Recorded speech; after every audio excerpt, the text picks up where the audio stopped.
Okay, nakabit na natin. Yan. Tapos ito yung luma.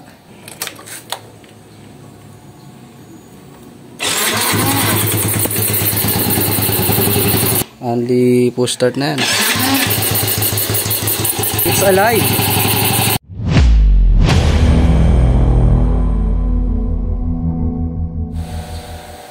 Okay, what's up mga kagala? Sa latest video ko, napakita ko tong LiPo4 battery ko at sinabi ko rin na gagawa ko ng video kung paano gumawa ng LiPo4 battery. Lithium battery guys. Ito lang yung mga kailangan nyo. Case ng battery. 4L man yan, 5L man yan, kung ano yung pasok sa motor nyo. Then, lithium battery. Ito ay 32650 na LiPo4. Pwede nyo search sa Shopee, merong 32650, kulay gray yung balat niya, 32700 naman yung latest, kulay blue yung pinaka wrap niya. So itong dala natin is 32650. At itong type ng battery na to ay ito na yung palatandaan na ito yung positive. Ayan, ito positive, tapos walang group yung negative. Yan. Positive, negative, positive, negative, positive, negative, positive, negative. Okay. So, napansin nyo naka-ano na siya, naka-alternate na siya. Kasi, itong battery na to pala is 3.2 volts. Nagpo-full charge siya ng 3.65 volts. Kaya, pagka pinag-plus nyo yung 3.65 3.6 ay abot siya ng 14.4 or 14.6 kung di ako nagkakamali. So, ang charging ng motor natin sakto lang. Hindi siya umabot ng 15 volts. Kaya pwede itong gamitin na battery ng motor. Itong mga parts na gagamitin natin syempre, kailangan natin ng active balancer. May capacitor type, meron ding hindi. Yung flat lang. Since maliit lang naman yung battery na gagawin natin, hanap tayo ng mas maliit or ganito, pwede na to. Or yung flat type lang, yung IC type. Tapos, ito optional. Pero mas maganda, meron pa rin, meron kasama na ito. Ito ay BMS. Battery Management System.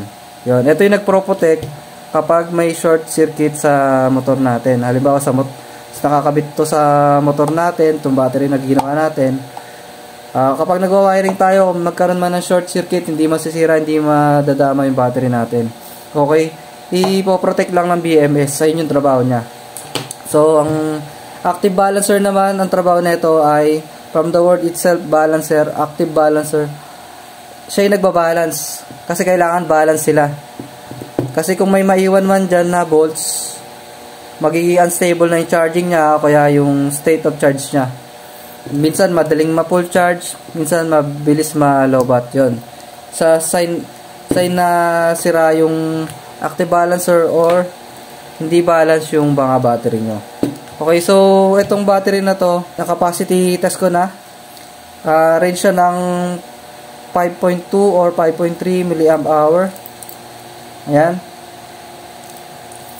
So, papaliwanag ko lang sa inyo kung paano magiging 12 volts tong battery natin or 14.6 volts. Check natin muna sa tester natin yung voltahe niya. Dito. Yan, 3.3 volts. Next. 3.3 volts. 3.3 volts. Next, last. Yan, 3.3 volts. Tip lang guys pala, pag mag-build kayo, bago nyo i-salpak or i-charge, kailangan balance sila. Para hindi mahirapan yung balancer natin if ever malaki yung build na gagamitin nyo. Or kahit dito sa maliit na battery build na gagawin natin. So, ayun, nakuha na natin yung mga volts nila. Pare-pares naman.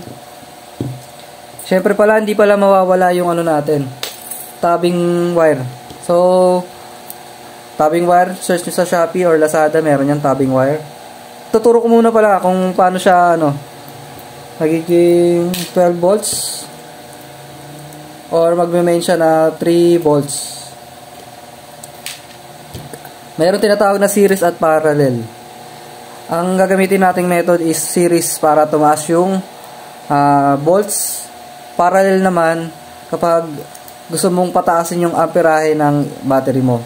So hindi na natin itatakil yun dahil baka umaba pa yung video natin. Ang ginamit lang natin ay series. Ibig sabihin series, positive, negative, positive, negative, yun, ganon, tuloy-tuloy lang, positive, negative, hanggang maging 12 volts. Kailangan natin sa 12 volts is 4 batteries. Kailangan lang natin din ng soldering iron. Siyempre yung lead natin. Actually, nakabuild na to, tinanggal ko lang para lang magawa yung video na to. Ito yung dating nakalagay dyan. Hindi ko na tinanggal, so yan na lang muna. Yan, itong dalawa magkakonekta na sila, series. So, check natin para makita nyo rin kung paano gumagana yung series sa battery. Okay, pakita ko sa inyo. Yung kaninang 3.3 volts, ito na siya. 6.6 volts na. So, ganun lang. Mag-a-add lang yan, basta series yung connection. Ito yung magiging positive natin. Ito yung negative. Positive. Negative. So, dito tayo. Next.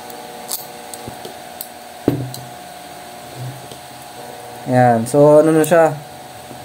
9.9 volts na siya.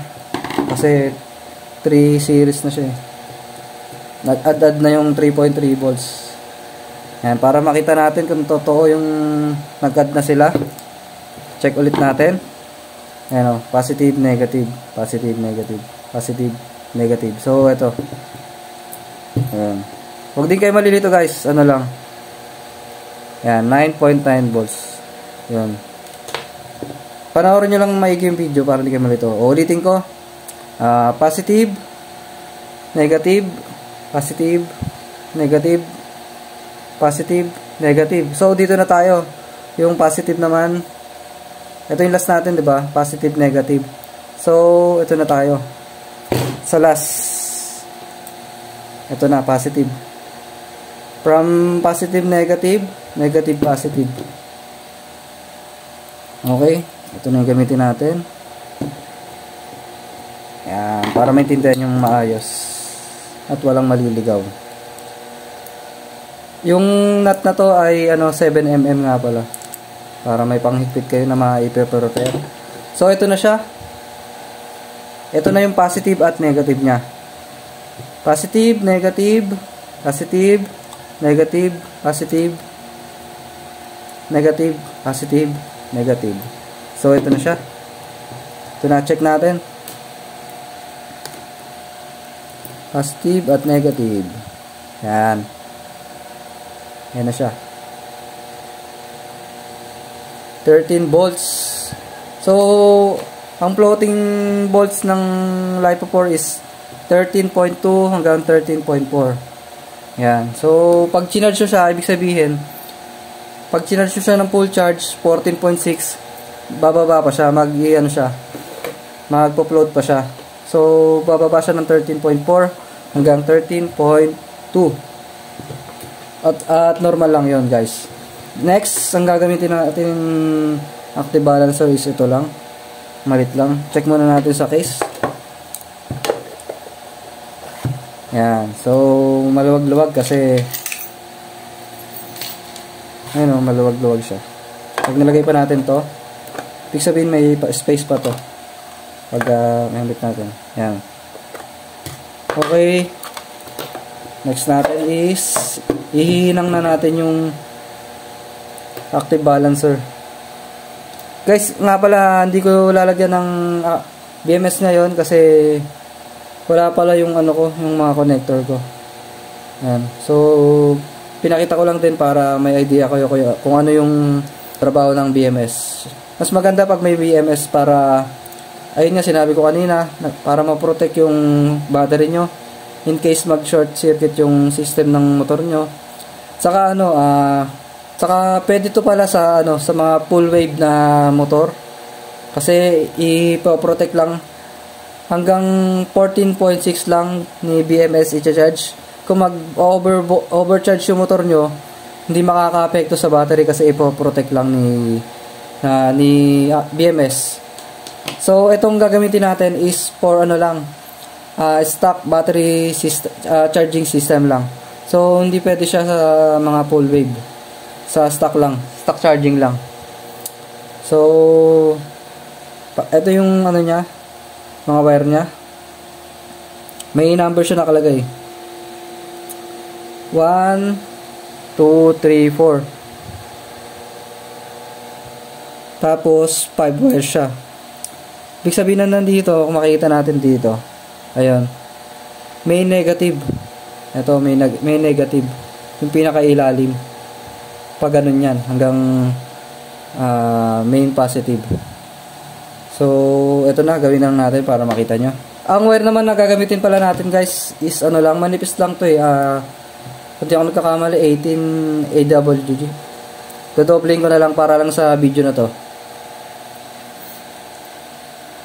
Pero mas safe kung gagamit kayo ng 14 AWG or 12 AWG. Pwede na yon. So, puputol lang ako ng wire para sa ating battery. So, okay guys. Basically, itong build na to is pwede na siya kasi 12 volts na siya. Pero, dahil gusto pa nating lagyan siya ng protection or kailangan balance siya, lalagyan natin siya ng balancer. So, balancer. Ngayon, lagyan muna natin sila ng wire sa positive at negative. Ito na ang aking nut. Ito yung negative. Ito naman yung positive.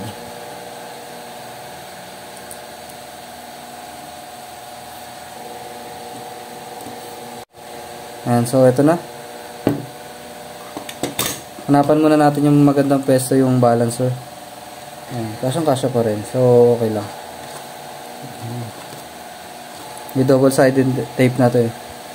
So, tingnan natin kung aabot yung mga wire na nakakabit. Aabot lahat. So, pwede na natin umpisang ihinang. Main positive, unahin natin.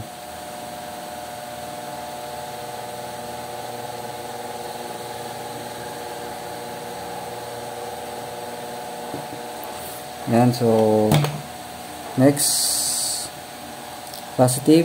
Ang next na positive dyan is ito. Yung kasunod lang niya. Ito kasi siya. Abot naman. Hindi muna natin kailangan gandahan kasi for video lang naman to. So, pwede na rin naman yan, ganyan. Kasi naka-close naman siya.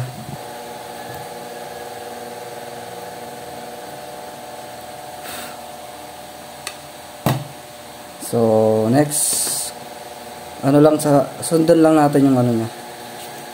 Next, ito na. So, ano na yan?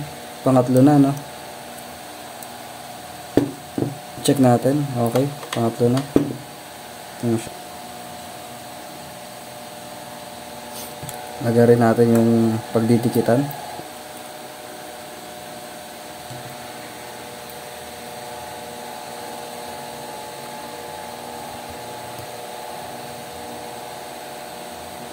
Okay. Okay na yung third positive natin. Next is sundan lang ulit natin. Ito yung 1. Ulitin natin. 1, 2, 3, 4. So last ito. Bago sa main negative. Dito na tayo. Pang 4.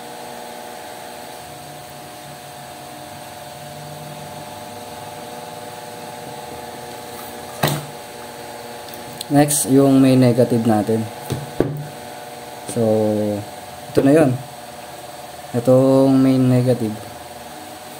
So, lagyan muna natin yung wire bago yung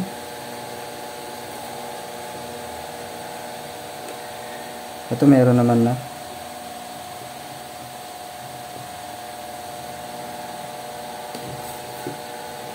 So, ito na. Malalaman natin kung gagana siya.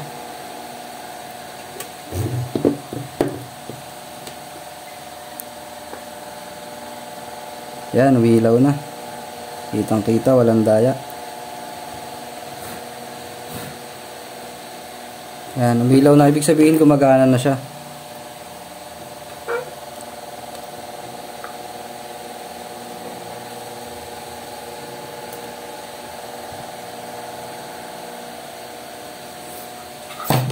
Okay, so ito na. Malapit na tayo matapos. Para siyang bombay, no? Kala mo may timer. So, ito na yung case natin. Ang case pala natin is 5L. Yan. Mamaya matetesting natin yan kasi meron ako dito. Yung motor natin, mapagana ulit natin yung MIUI. So, ito. Negative, positive. Okay. So, ito. Pasok na natin dito. Ito yung negative. So, hinang lang natin dito. Tapos positive dito. Abot naman eh. Yan. Unahin na natin yung negative since nandyan na siya. Lagyan lang natin ulit ng panibagong lead. Yan. So, ito na. Nakikita na natin.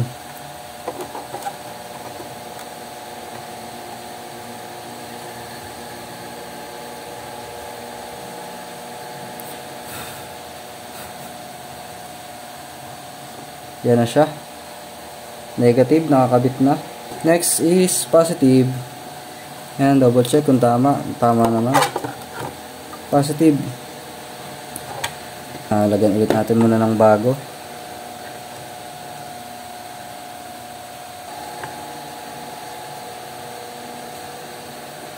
Yun. Shit. Init. Ay! Init guys. So, ito na.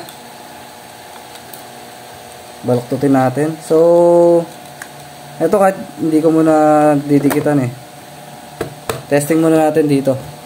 Ititapan ko lang muna to para mag-glow siya. So, ito testing muna natin kung success tayo.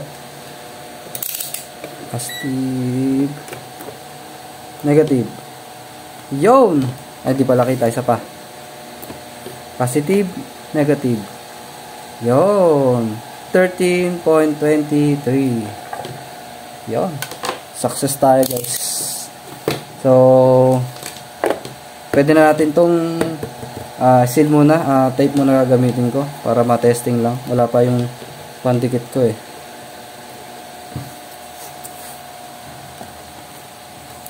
Yan.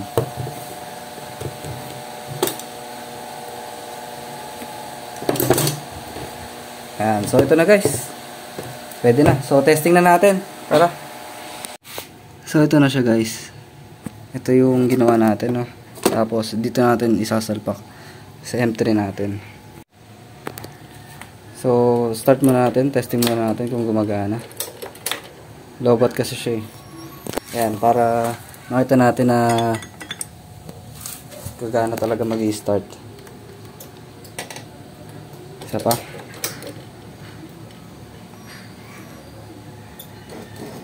Ayun, hirap na hirap. Ayun, natin. Ayun, hirap na hirap. So, palitan na natin. Okay, nakabit na natin. Yan, tapos ito yung luma. So, yan pa rin siya, law pa rin. Testing natin.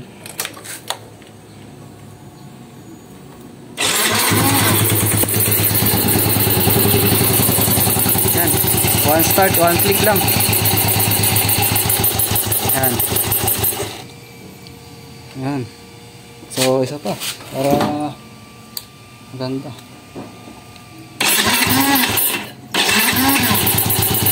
Yan. One click lang. So, try po. Isa pa natin. Yan.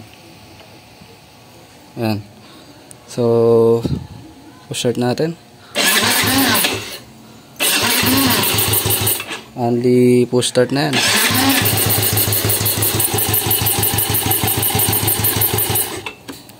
Yan, so ayan na siya.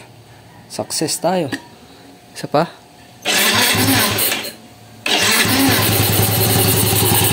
Yan. Success. It's alive. Okay, so guys, ayun, nakita nyo na kung gaano kalakas yung ano natin, battery natin ngayon. Ito kasi ano to 9 months nang hindi almost mag-1 year na rin pala. Nakastock kasi siya, hindi ko nagagamit, kaya siguro nasira na rin. Saka mas malakas talaga yung LiPo4 compare sa lead acid. Yung ano niya pa lang yung lead acid kasi 50% pwede mong magamit sa kanya. Sa LiPo4 is 80%. So yun pa lang. Saka ito pala mas mabigat. Yung LiPo4 natin sobrang gaan lang. Hindi ko na kasi natimbang. Pero sobrang gaan. So next naman natin video is lalagyan natin ng fast charge yung motor natin. Sa yung Aerox natin kasi yung Aerox natin 'di ba meron siyang cigarette lighter na mahina lang yung charge. So ito, kakabit natin fast charge. Like and subscribe. Peace guys.